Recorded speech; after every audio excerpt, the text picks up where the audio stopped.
During the First World War in 1914, Nigeria, Togo and Cameroon were all invaded. The colony of Ghana and Benin were also forcefully dragged into the conflict. Over 9 million soldiers and civilians lost their lives. Empires crumbled, revolution engulfed Russia, and America rose to become a dominant world power.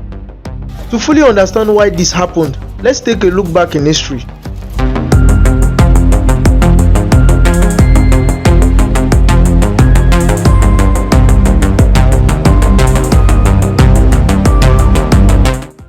The roots of the First World War can be traced back to the 19th century when European countries were competing for world dominance. For instance, in 1870, German states led by Prussia fought France and curbed its attempt to dominate Europe.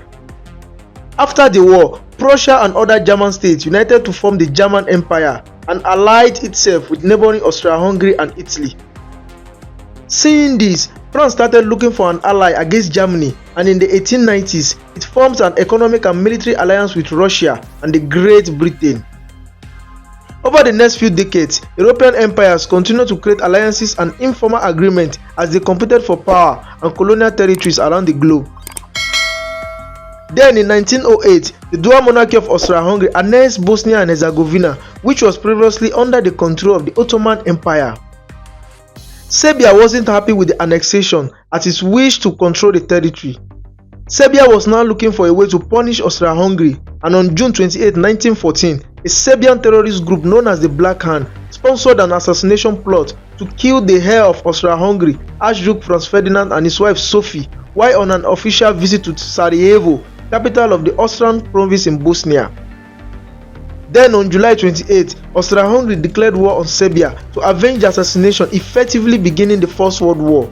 Over the next week and a half, Germany declared war on Russia and France, Britain declared war on Germany, and Austria-Hungary declared war on Russia. Germany has 4 colonies in Africa: German East Africa, German Southwest Africa, Togo and Cameroon. These colonies were enclosed by territories controlled by Britain and France. Togo was home to Kamina, a German wireless station, and was a pivotal point for German naval communications in the Atlantic.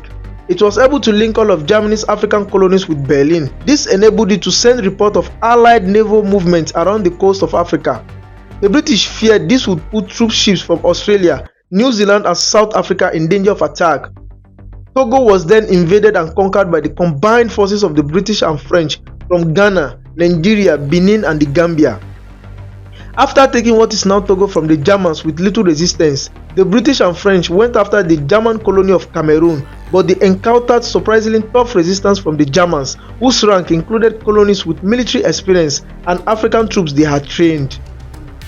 The Anglo-French force attacked and seized a German port at Garoua in late August, only to be shocked when the Germans counter-attacked and recaptured their fort, killing the British commanding officer there and chasing the British out of the territory. Still determined to take Cameroon from the Germans, the Allies attacked the crucial seaport of Douala from 3 directions at once in late September. The coordinated landings spelled the beginning of the end of German influence in Cameroon as they were defeated. By April 1915, British forces were concentrated mainly in southern and central Cameroon, leaving much of the Nigerian border with the German colony relatively undefended. This allowed Germany to invade Gurin. It ended in a successful British repulsion of the German force. About 2 million Africans were compelled to fight in the war, and more than 150,000 African soldiers and bearers lost their lives, with many more wounded and disabled. In addition, many African civilians succumbed to starvation due to food shortages created by the war's disruption of agriculture, including army seizure of food supplies and cattle, and the shortage of farmers, hunters and fishermen due to the European conscription of African males.